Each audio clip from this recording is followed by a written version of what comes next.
зоб ауруын анықтайтын тест. Қалқанша безінің аурулары ұзақ уақыт бойы көрінбеуі мүмкін, бірақ ағза сигналдарды береді. Сол себепті әр өзгерісті бақылап жүруге кеңес беремін.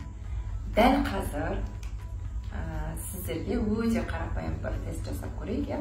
Алақандарыңызды ашыңыздар да түсіне мән беріңіздер. Егер алақаныңызда сарғаюлар болатын болса, онда бұл ағзада қалқанша безінің тиреоидті гормондарының жақсы бөлінбей жатқанын көрсетеді. Яғни бұны біз кейде жасушалық гипотиреозис, немесе первичный гипотиреозис деп атаймыз. Сондықтан осы сияқты қарапайым үй жағдайында моментально жасайтын тесттерді білгіңіз келсе, онда менің «Сенің залың сен миллиондарың» атты кітапты ашып алып оқыңыздар. Бұның ішінде бірнеше диагностиканың түрі бар. Өзіңіздің денсаулығыңызға мұқият болыңыздар.